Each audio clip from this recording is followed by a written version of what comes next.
whole time. Okay. Sorry, I was telling you guys that I was going to start shortly, but anyway, here we go. Nevertheless, assalamu alaikum and good morning, guys. Welcome back to Physics for Grade 12 by Inspired Teens. So in today's lesson, we are going to be continuing with organic chemistry. Okay, so we're just going to revise on some theory bits because we sort of just briefed through the theory last week. So let's just have a look through the theory, some of the theory, and then we'll continue with esterification and isomers, and hopefully maybe start some questions, practicing naming and all of that. And then by next week, we'll get to intermolecular forces and reactions, and then eventually try and finish all of that, right? Okay, cool. So let's begin. Organic molecules. So organic compounds contain carbon and hydrogen atoms, right? We know this, right? These compounds can be in the gaseous, liquid, or solid phase. All living matter contains organic compounds. Uniqueness of carbon. Carbon is very unique and is the basic building block of all organic compounds. Its atoms have a valency of 4 in a tetrahedral arrangement. It means it's able to make 4 bonds. Carbon can form single, double, or triple bonds, okay? So it says carbon atoms have to form 4 bonds, but not necessarily with 4 other atoms, because remember, they can form double bonds, okay? So if they're forming a double bond, that means they're not going to end up forming with 4 different compounds, right? Because it's a double bond, they'll form maybe with 2 extra compounds per carbon or whatever. Right, but just know that they can form single, double, and triple bonds. We went through it, right? Alkanes, alkenes, and alkynes. Okay. A hydrocarbon is a compound that contains only carbon and hydrogen atoms, right? So that was our alkene, alkyne, and alkane. No. Just the alkane, and alkyne. We refer to that as hydrocarbons. These compounds can be saturated or unsaturated. So the definition of saturated and unsaturated in the brackets, right? Where we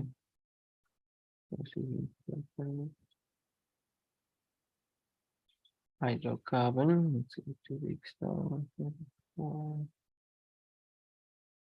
okay, as well as saturated single bonds, unsaturated double or triple. So the way I like to remember it is saturated single, saturated single, saturated single.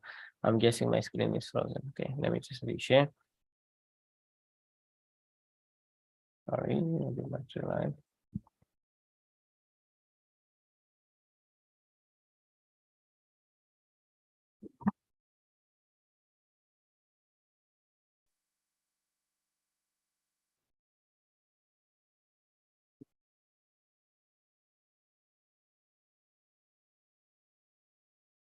Okay, there we go. That's better. Okay, so hydrocarbon is a compound that contains only carbon and hydrogen atoms. These compounds can be saturated as in single, or unsaturated as in double or triple. So that's the exact definition. All compounds with single bonds only, if they only have single bonds, we would refer to those as saturated compounds. And when they have a double or triple bond, then they are unsaturated. So here we have an example of a saturated compound, a compound in which all the bonds between carbons and atoms are single bonds, example, alkanes. Unsaturated, a compound in which there are at least 1 double or triple bond between carbon atoms, examples, alkenes or alkynes. This is an alkene. Moving on, all compounds belong to a specific group which allow us to identify the name. All compounds belong to a specific group which allows us to identify or name the compound. The group that compounds belong to, known as the homologous series, depends on the functional group of the compound, right? Remember we discussed. Homologous series is a series of organic compounds that can be described by the same general formula, or in which one member differs from the next with a CH2 group.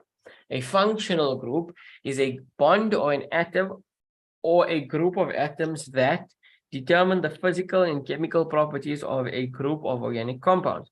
So remember we said, if we move on to here, when we did our work, we said that each homologous series has their own functional group. So what differentiates homologous series is the functional group. So different homologous series have different functional groups. Okay. Then we're going to talk about this. This is new, right? We didn't talk about this last week, but it is the classification of alcohols. We have primary, secondary, and tertiary. So it's quite simple, right? So remember we said an alcohol is got this OH bond to it, right? OH, OH, OH. Then we have the carbon. We're talking about the carbon that's bonded to this alcohol. So we can see that all have OH, so all three are alcohols. Okay.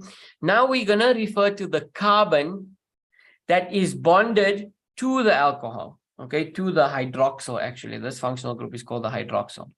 Now, if we look at the primary example, what R represents, R is basically representing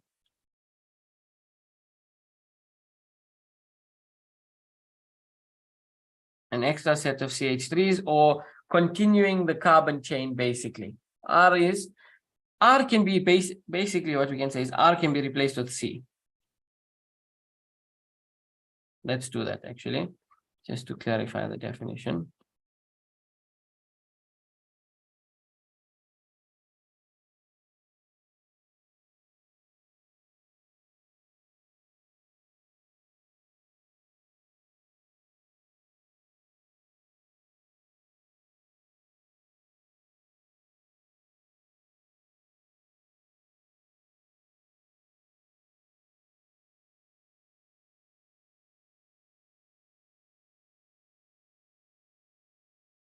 C.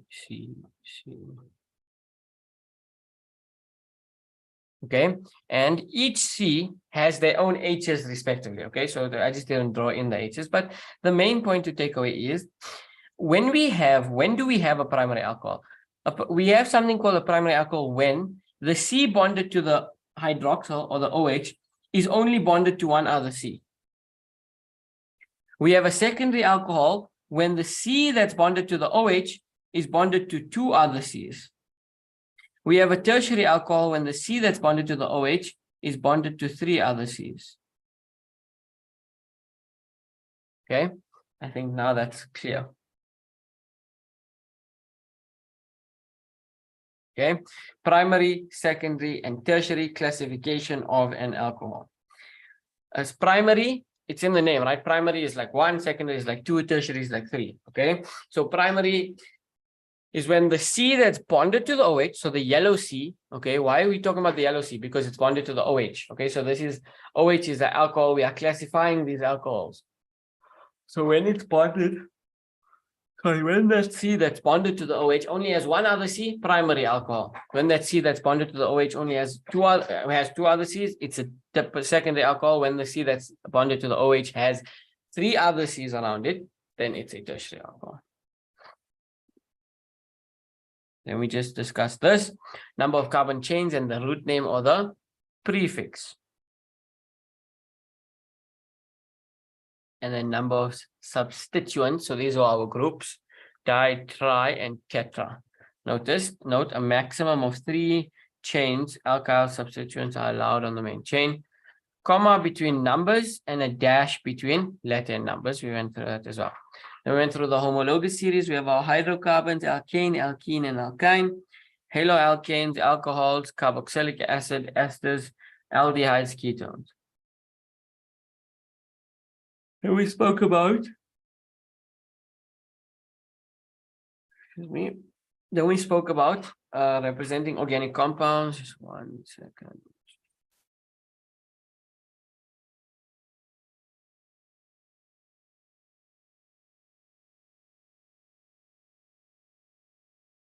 Okay, then we spoke about representing organic compounds. We use a variety of ways to draw and write organic compounds. We either make use of a molecular formula, a condensed formula, or we use a structural formulae, right? We have molecular formula. Okay, so actually the first thing we discussed was the general formula. If we look from the bottom, right? It says describes the homologous series formula for similar compounds. Okay, it's basically, this is basically like, what is that thing in stoichiometry? Empirical formula, right? But not really, okay, because this is the general formula is expressed in terms of the variable, while that empirical formula is not expressed in terms of the variable, but it's basically also the simplest way to represent it, and it will be able to give us the molecular formula for any carbon in that homologous series. So if the alkane's general formula is CnH2n+2, if I want to know the molecular formula of alkane, methane, propane, octane, whichever one, I can utilize this formula to calculate it, right? So then we spoke about the condensed formula, right? We spoke about the condensed formula. The notation shows the way in which the atoms are bonded to each other in a molecule, but does not show all bond lines. So yes, if we compare to the structural formula, right, the structural formula looks like this, where we actually draw it out, right? We have like a visual representation of what the organic compound looks like. But the semi-condensed, okay, represented in terms of C's and H's without the bonds. Okay, just in one line without the bonds. Okay. So yes, we discussed those. Yeah, they are. We discussed, what is this? Wait, did we discuss primary, secondary, and tertiary alcohol? Oh no, this was just showing how we can have different. So this was ethanol, because it has no, it was methanol because it has one carbon. Okay, and then this was tri is what? Propanol. Okay, cool. Then we discussed naming, right? So here are all of our what you call them again? Here are all of our prefixes again. We have meth, eth, prop, but, pent, hex, hept, and oct. Okay. Then we discussed naming, right? What did we say? The first step to naming is longest carbon chain. Okay. And then we have our groups, methyl, ethyl, halogen, hydroxyl. The second step is numbering. So once you've identified your longest carbon chain, you will then number. But you have to make 3 decisions. Well, you can make 1, but you have 3 criteria. You have criteria basically before you number. Okay. The first thing is, where do you start numbering from? The left side or the right side, right? Which side of your longest carbon chain? So you will always start at on the side closer to a double or triple bond. However, if you have an example like what's written there, that is known as equidistant. If the double or triple bonds are equidistant, you move on to criteria B, which is any closer group. So whichever side has any closer group. If they both have equidistant groups on either side, or there's no groups that exist, you will then move to alphabetical order. Okay, if there's no groups, you'll probably have a double or triple bond, right? Then C is if there's no closer group, meaning they're equidistant, you move in alphabetical order. Okay, so bromo, chloro, ethyl, fluoro, iodo, methyl. That's what it is in alphabetical order. Okay, then we name it.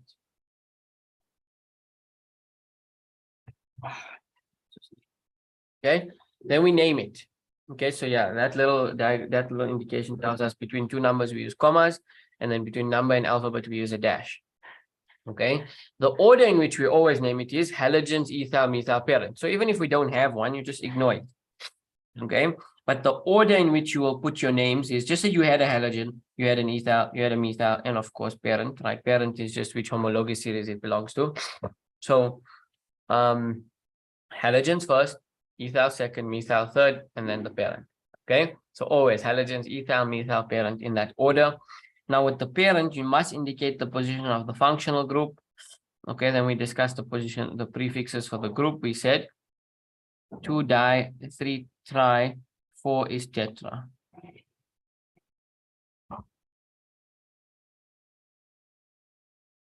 Okay, just give me 1 second.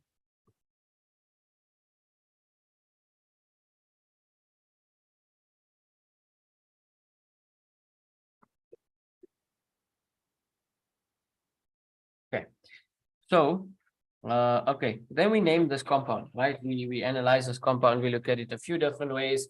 We even change it up a bit just to understand what is equidistant. We looked at the side closer to a double or triple bond, closer group, and then we named it eventually alphabetically, right? We discussed, we put in our ethyl and we had methyls. In this case, we had ethyls and methyls. And this was an alkene, okay, because it had a double bond, okay, and we also indicated all of our positions, position of our ethyl, position of our methyls, and the position of our double bonds. And we didn't forget our prefixes, tri and di, trimethyl and diene. Perfect. So now we're ready to move on.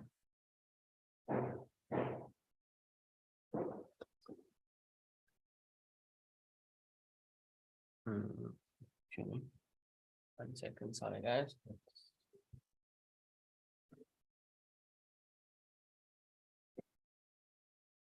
Okay.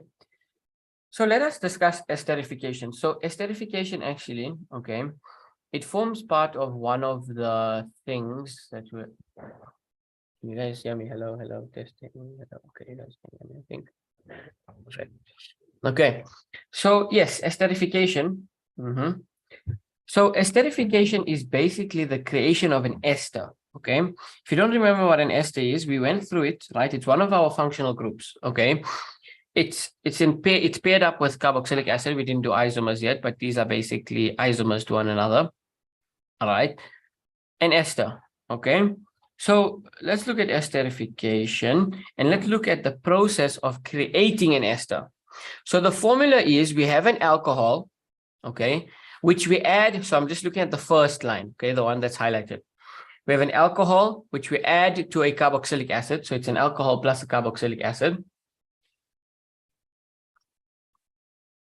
And that gives us an ester plus water. So this is esterification, okay, the creation of an ester. And one of the criteria is that we have concentrated H2SO4. And what does concentrated H2SO4 act as? It acts as a catalyst, okay, where it speeds up the chemical reaction, and it also acts as a dehydrating agent. Okay, those are the functions of concentrated H2SO4. Okay, it is an what do you call this thing? Catalyst, okay, and it speeds up the reaction and it acts as a dehydrating agent. So we're going to do an example, okay, and we're going to understand how an ester is formed with structural formulas. Okay, so we're going to use ethanol and we're going to use propanoic acid. So I've just chosen an alcohol and a carboxylic acid, and we're going to combine it to form an ester. Okay, so how do we start? What's the best way to start?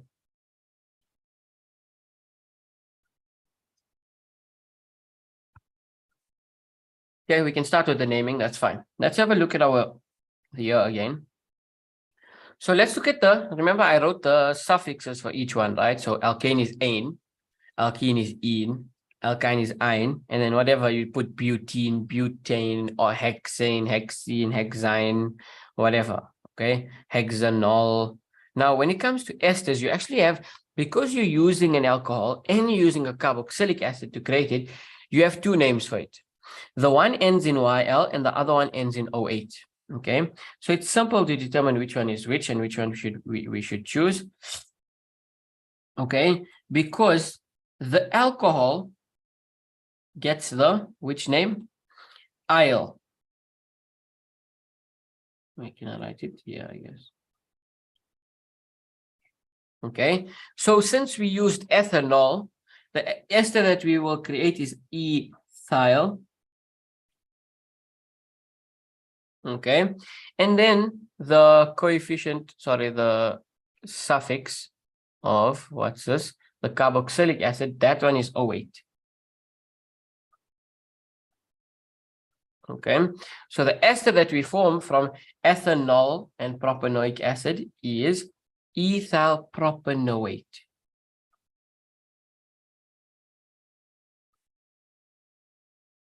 Ethyl propanoate. So the ethyl, right? Why do we use eth?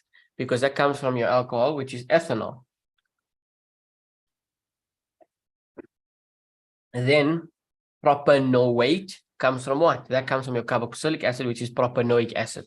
So you just simplify to ethyl propanoate plus water, which is H2O. Now let's do the structural formula of an ester. Okay, so what you need to remember is that we are combining these two. Now there's a reason that I wrote, okay, if we have to look at the propanoic acid, okay, we said that the condensed functional formula is Ku. Okay, then we said the functional group of alcohol is OH. So we definitely know this is an alcohol plus Ku, which is a carboxylic acid. Okay, so now what happens, okay, is let us write out the functional group for an ester first. So the functional group for an ester, that is Cook.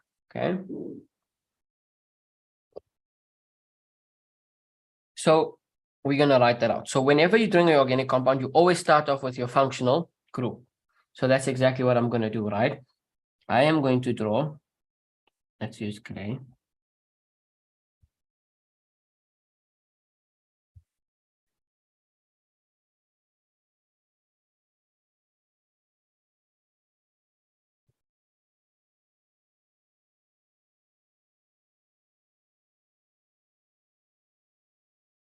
Okay, there we go. That's exactly how you draw your functional group of an ester. And whichever compound you're trying to build, whichever compound you're trying to draw, okay, you always draw its functional group first. That just makes most sense.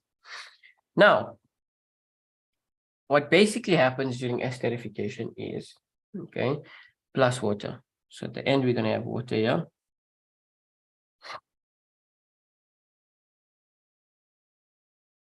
I'm just allowing us space.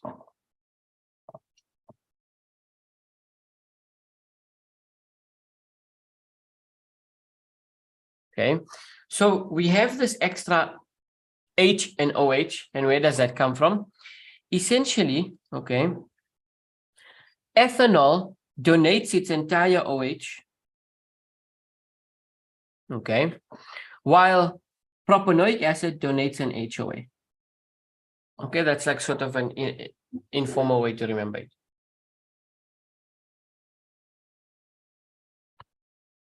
Alcohol gives its entire OH, okay, and propanoic acid gives just the H.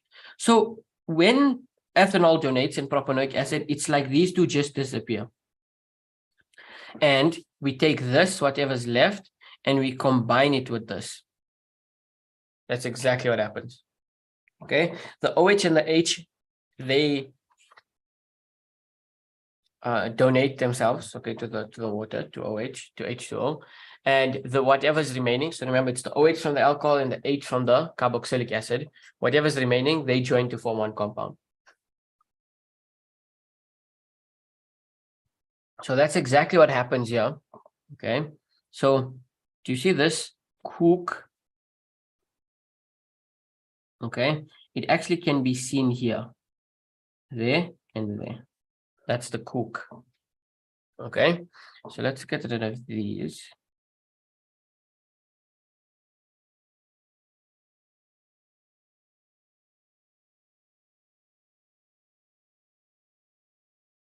I don't know why the other things was highlighted, but yeah. Okay, so that's the Cook, right? Because remember, these are going. Okay, and basically, as you can see on the left-hand side of that most left C, there's just one more C. And I'm going to fill in all my hydrogens.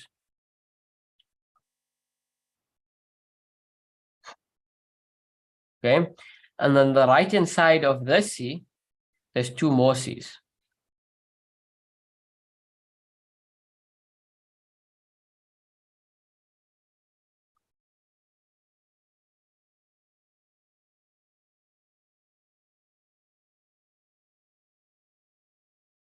Okay, so as you can see, ethanol and propanoic acid form ethyl propanoate. Another easy way to remember of, like, because when you're drawing it, right, again, you're drawing any homologous series, any organic compound. What's your first step? You are drawing their functional group, right? Once you draw their functional group, then you determine, okay, how many carbons do I need to add? And then you add accordingly. But now with an ester, okay, you have two sides to add carbon, the left and the right. So you need to decide how many are you going to add on each side. Okay, and I'll show you. Basically, you can do this, right? It's just for understanding purposes. That's very skew. A split at this O, at the single bonded oxygen, because there's two oxygens. One is a double bonded oxygen, one is a single bonded oxygen. When you split it at the single bonded oxygen, the side with the double bonded oxygen, okay, always comes from the carboxylic acid.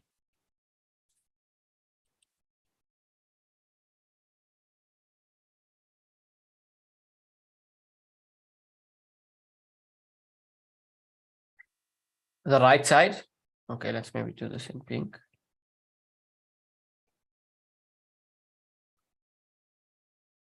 Okay, the right side of this, in this case, it's the right side, right? Remember, it's not always going to be it's not necessarily going to be the right side, because depends which way you draw the cork.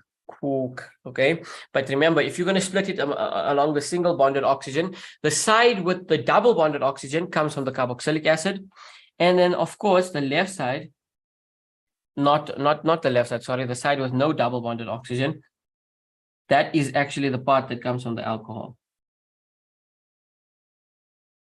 Okay, so again, what happens is we combine an alcohol and a carboxylic acid, in this case, ethanol and propanoic acid.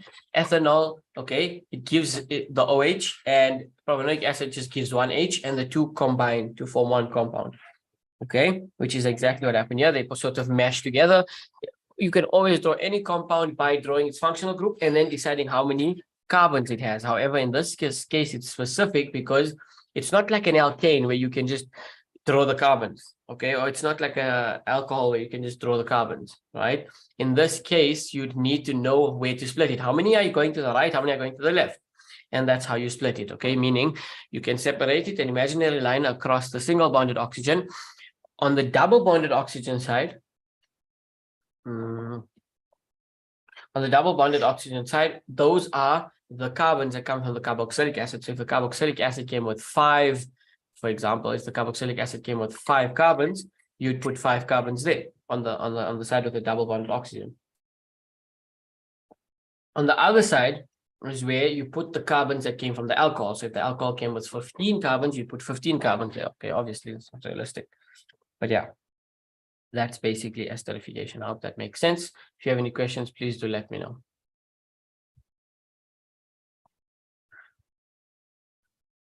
Let's talk about isomers.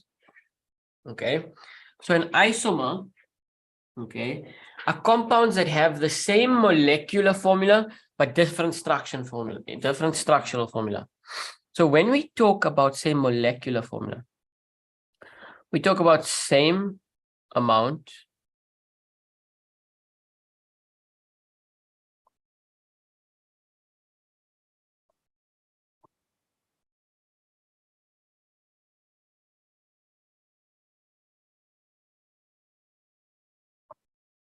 okay.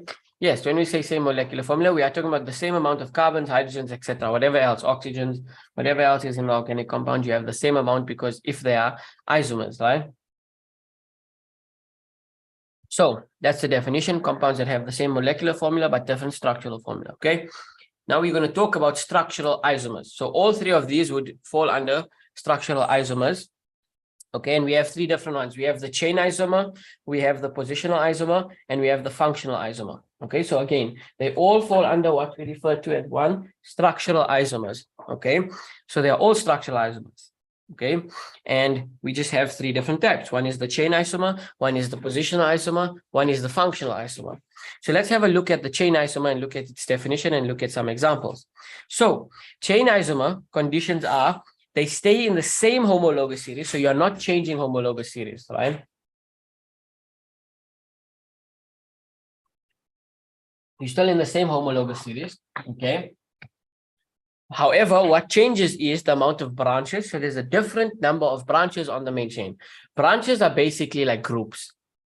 Okay, it will make a lot of sense when we do an example. The 3rd point says branches are in different positions, and the 4th point says minimum of 4 Cs. So let us look at pentane. Okay.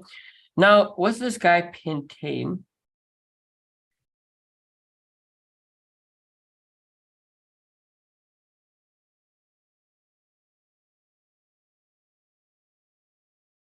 Okay. What does dude pentane? How can I show a chain isomer of pentane? It's really simple. So what you can do is you can take one of the main branch carbons and create a group with it. So that's exactly what I'm going to do, right? 4 in the main branch and 1 group.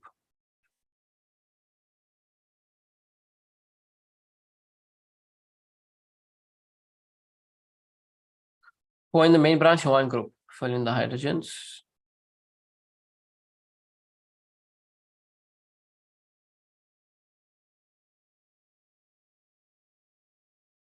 Okay, and then here as well.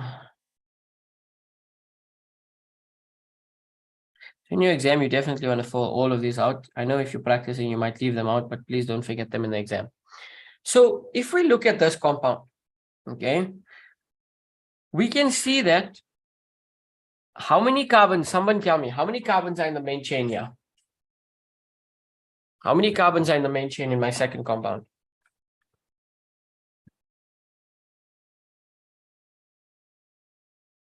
Correct, 4 now, okay? So I've changed the amount of carbons in the main chain and I've added a group, okay? However, I have not changed the total amount of carbons and the total amount of hydrogens because if I have to count 1, 2, 3, 4, 5 carbons, 1, 2, 3, 4, 5, okay? Let's count the hydrogens.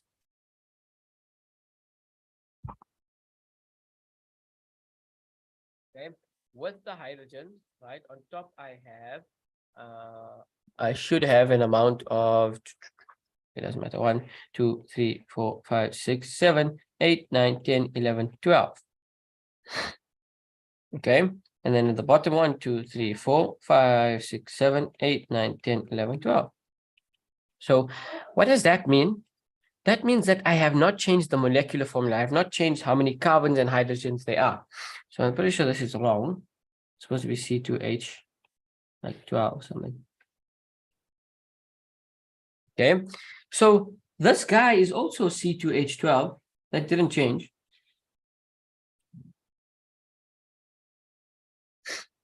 Okay, and what is its name? Firstly, it is now has 4 in the main branch, so it's but.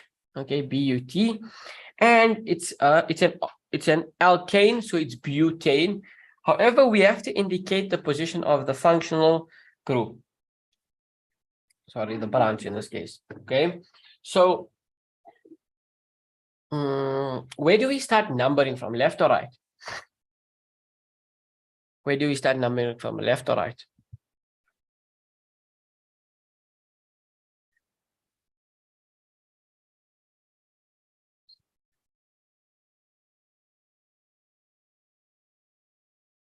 It's actually the left. Let's look at our criteria. Closer to double or triple bond, we know that this is what? This is a alkane, so there's definitely no double or triple bonds. Then it says closer to any group, and that's exactly where we fall in here. It says closer to any group, so that's why we start numbering 1, 2, 3, 4, because now I'm trying to name this compound, right? So when I name it, now I have to number it, and I can see that the second carbon has a group already, so I have to label it. This is going to be called 2-methyl. 2-methyl. No.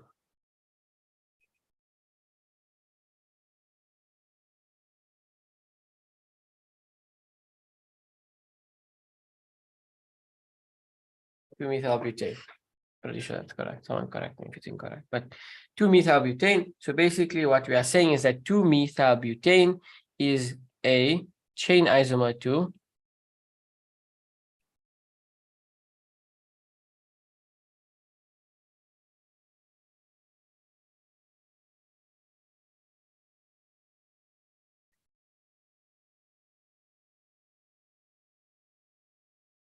okay, 2-methyl butane.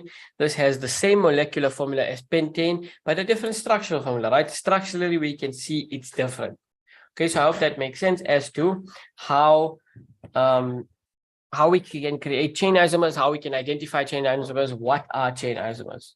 Okay, let's move on to positional isomers. So positional isomers, again, we are staying in the same homologous series, so we're not changing homologous series. However, we change the position of the functional group. So let's look at these examples, right? When you change the position of the functional group, let's change the position of the double or triple bond. So this is butene, okay? I can change this to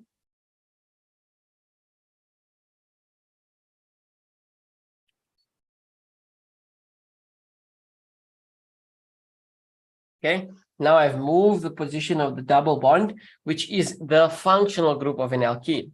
Okay, and if I have to name this compound, it would be but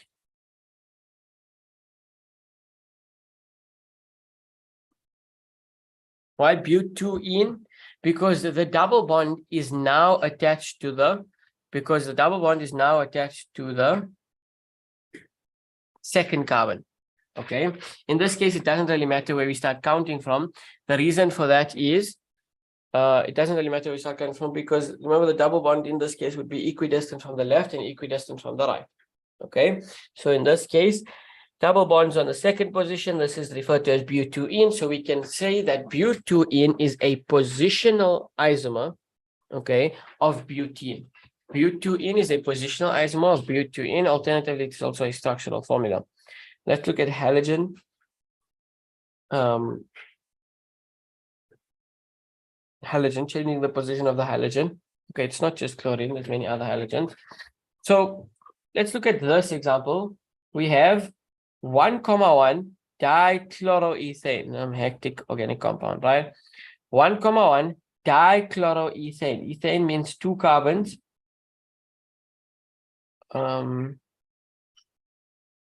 Okay, then this is just missing one H.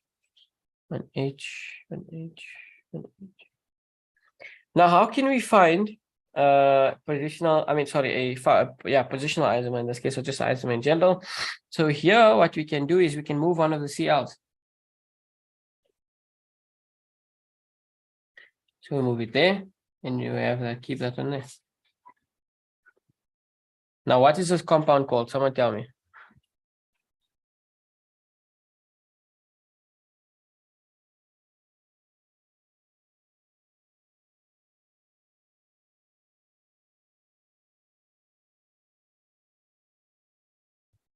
Anyone?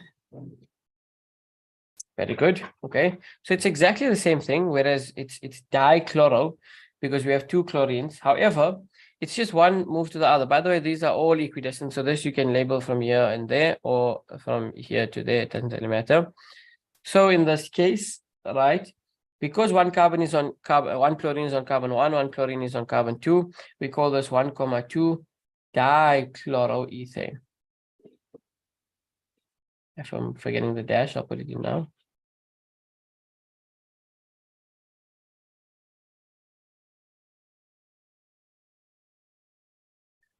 One comma 2 dichloroethane. Okay, not 1,1. I hope you see why it's not 1,1.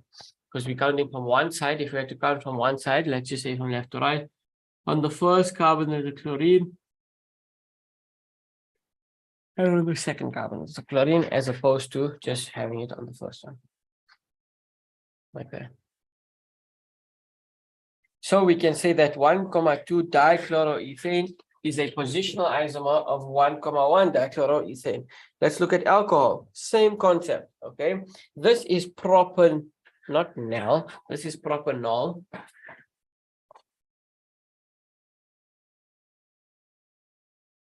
Okay. And we can basically change this to what? Moving the functional group.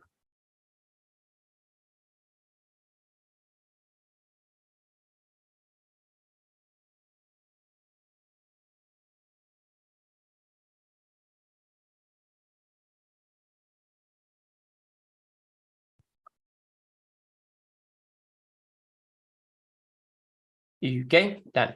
Okay, so now that I've moved the position of my functional group, so if you do it left to right, will it be 2,1?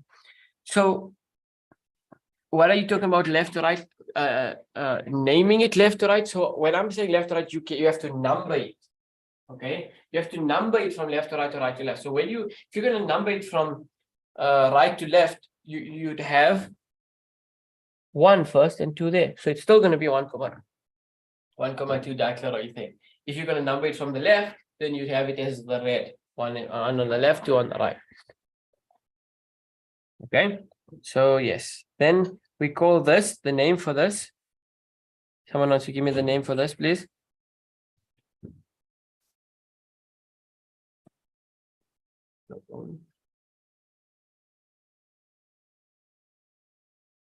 Exactly, it's propan-2-ol.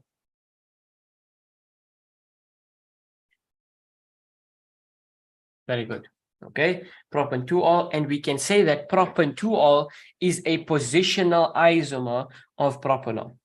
Okay, so all of these are positional isomers because we are changing the position of the functional group, and they are known as positional isomers. Right, let's move over to the functional isomer.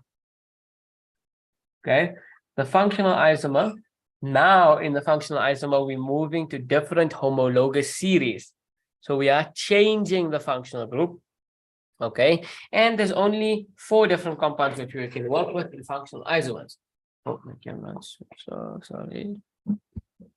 Okay, yes, we different homologous series change the functional group. So yes, only 4 we can work with. So you can convert a carboxylic acid to an ester and vice versa, meaning you can go from ester to carboxylic acid. You can go from aldehyde to ketone and vice versa, meaning you can go from ketone to aldehyde. Okay, so as carboxylic acid to ester, ester to carboxylic acid, aldehyde to ketone, ketone to aldehyde. Okay, so let's have a look at some examples. We are dealing with C4H802. Now you'll notice that that is the functional, no, that is the general formula. It follows the general formula of carboxylic acids and esters. Carboxylic acids and esters have the same molecular formula. Doesn't that make sense? Because we are able to create isomers between them. If we have to relook at this, okay, you will see that carboxylic acid and esters, they share the same general formula. And that makes sense because they are not esters, sorry, they are isomers to one another. Since they're isomers to one another, they need to have the same molecular formula because that's the definition of an isomer. Compounds that have the same molecular formula but different structural formula, and that's what they are. So let's convert a carboxylic acid to an ester. Okay, so a carboxylic acid, right, that has okay, so that's how you draw it, pentanoic acid. So since it's pentanoic acid, it means it has 5 carbons, which we can see. How do we draw a carboxylic acid? You start off by drawing its functional group, okay, and then you fill in the rest of the carbons. Now let's talk about an ester. So all you need to do, okay,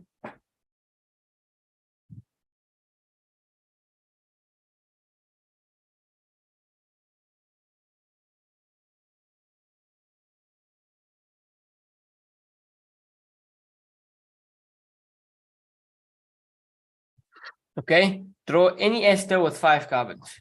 That's what you need to do. Why any ester? So let's try one, right? So again, how do you draw an organic compound? You draw the functional group first. So C double bonded to O.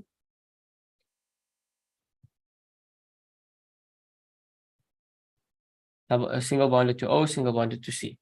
Now remember what we said. Okay, it doesn't really matter in this case, so we're not going to do it up.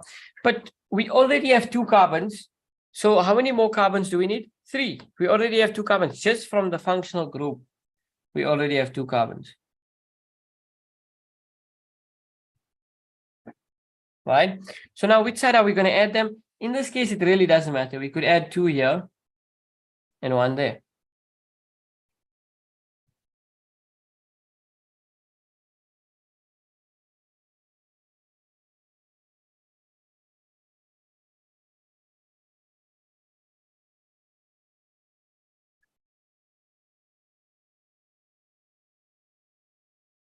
Okay, I think that's all my hydrogens. So here I've drawn an ester with 5 carbons.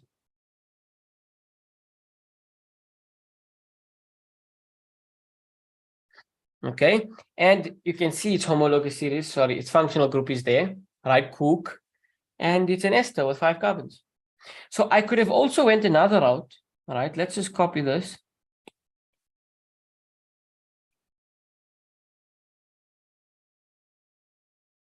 Okay, we could have also went another route.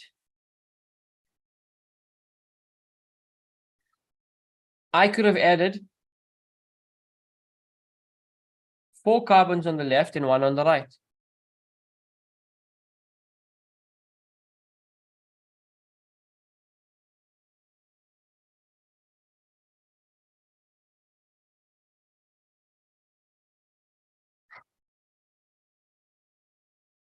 Fill in all the hydrogens. Okay, and now I have an ester, okay, with 5 carbons. It's not exactly the same, okay, as this, because if we look at the Cook, Okay, on one side here we have 2, there we have 3. Here we have 2, there we have, here we have 3. Okay, so someone tell me from our practice of esterification, can you guys give me the name of this ester here? Can you give me the proper name of the ester? Okay, and I'll go through it if you don't remember. I'm trying to wait for at least one answer. How would we name this ester?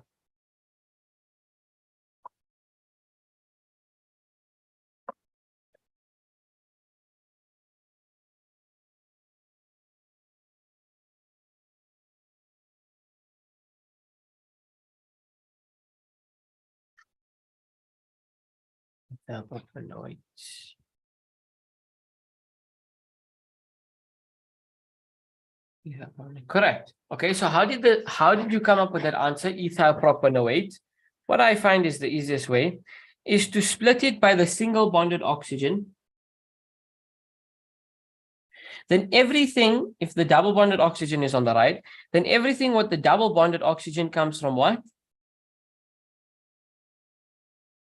It comes from the carboxylic acid.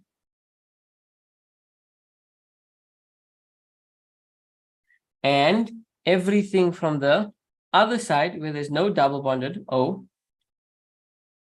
this comes from the alcohol. Okay. So in that case, right, remember the carboxylic acid name is "-ile", the suffix is "-ile", okay? And in this case, how many carbons did we take from the carboxylic acid? 3. Wait, am I doing it wrong? Am I doing it the other way around? Alcohol first, sorry, alcohol first. That's fine, alcohol first. Did I mix up the colors? Right, perfect. Alcohol first. So the name of this is how many carbons came from the alcohol? How do you tell how many carbons came from the alcohol? Again, it's on the side of the single bonded oxygen that doesn't have the double bond. Okay, so there's 2 carbons that come from the alcohol. Another way you could remember it, okay, is that the carbon that's bonded to the double bonded oxygen, that's for the carboxylic acid. And then obviously the C is attached to it. That's also for the carboxylic acid. So basically we have ethyl. Why ethyl? Because it comes from an alcohol with 2 carbons. We have ethyl propanoate. Why propanoate? Because it comes from the carboxylic acid, which has 3 carbons. Okay, give me the name for this one. Okay, wait. Don't give me the name for this one. Let's just change it.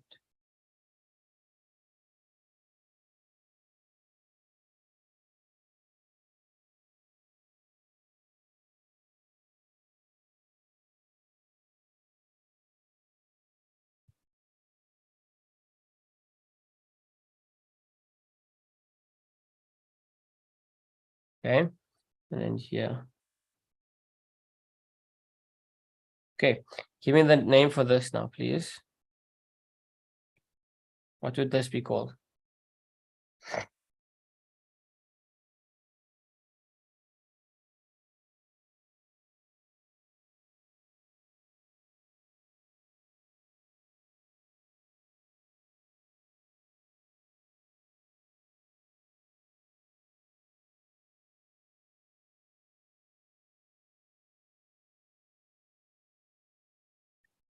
Yes, butyl methanoate, not ethanoate. Okay, butyl methanoate. Because why? Because 4 carbons come from the alcohol. How can we tell? If you want to separate it at the oxygen, you can. Or if you want to understand that anything that's bonded, the carbons that are bonded to the double O, that's part of the carboxylic acid. So this is going to be butyl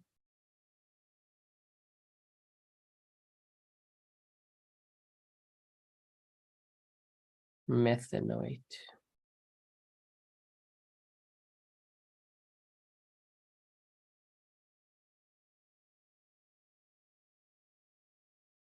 Okay, butyl methanoate.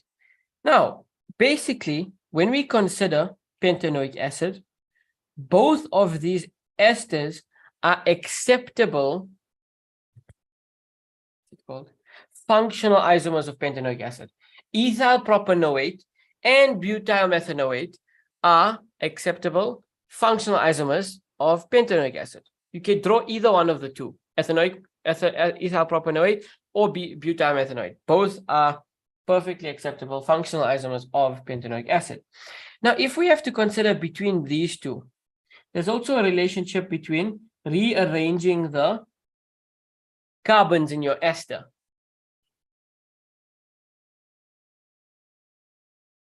Is it possible to also get pentyl or hexyl for esters? Yes, correct, with more carbons. You're not going to deal with more than 8 at a time, but yes, you can get more. Okay, so if we look at these two, all right, they are both esters, okay, but the only difference between them is the position of their functional group, right? This guy here, this guy moved around. It moved from there to the end. So when you move the position of the functional group, what type of isomer is that? When you move the functional group, what type of isomer is that?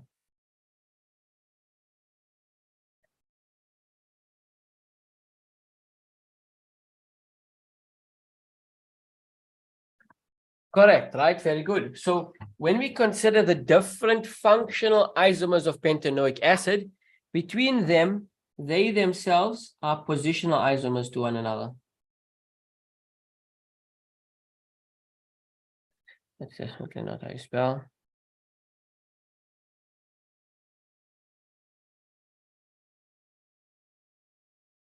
Okay, so these two are positional isomers to one another. Okay, I hope that makes sense. So ethyl propanoate and butyl methanoate are both functional isomers to pentanoic acid. And between themselves, ethyl propanoate and butyl methanoate, they are themselves positional isomers because the position of the functional group is changing between the two. Okay, very good. One more compound I'd like to draw, okay, is a chain isomer of pentanoic acid. A chain isomer of pentanoic acid. So we can copy pentanoic acid. Okay, but we're just going to create a chain.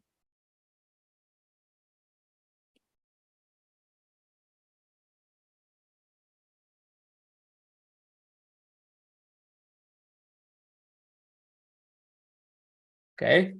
Why did I just draw the same thing in again?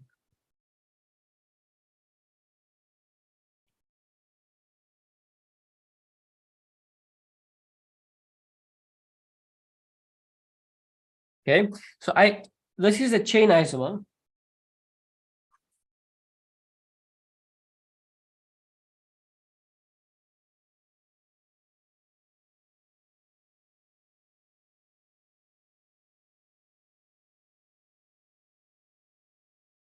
Okay, so this is a chain isomer to pentanoic acid. Now, the reason I'm bringing it up is because this still has C5H10O2. I think that's it. Okay, it's time soon. C5H10, both of them do. Because they're both part of the same homologous series. So therefore, the molecular formula does not change. Okay, so it's a chain isomer. Both a chain isomer of, sorry, this is a chain isomer of pentanoic acid, right? Firstly. Secondly, that like both of these,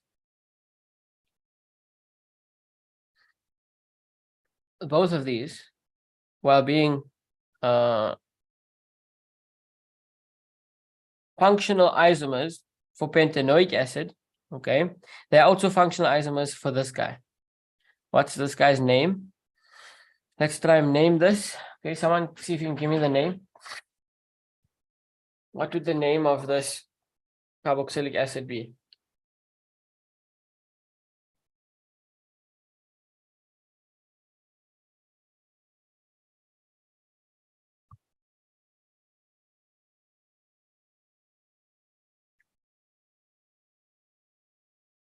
Time is flying.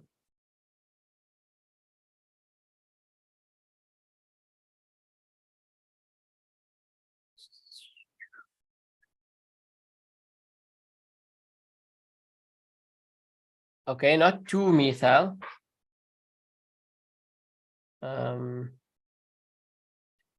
3-methyl. It would be 3-methyl. Okay, we'll go through it properly next week. But basically, I'm pretty sure I'll confirm with it, but it should be 3-methyl because you should start labeling from the side of the functional group. Okay, when it comes to these, where you have a functional group at the end, you should label closer to the functional group. Okay, but for now, this guy is 3-methyl butanoic acid. Okay, it's a chain isomer, and it's important to note that this and those ethyl propanoate and butyl methanoate are both functional isomers of a chain isomer of pentanoic acid as well, and vice versa. Okay, hope that makes sense. Okay, so let's carry on next week where we'll continue with ketones and aldehydes and probably do a question, and then the following week to carry on with intermolecular forces, IMF, and the other thing, reactions. Okay, cool, perfect. Thank you guys so much for joining. Hope you guys have a good week of school, and I will see you guys next week, same time, same place. No problem. You're welcome. Thank you. Jazakallah khair. Assalamu alaikum and goodbye.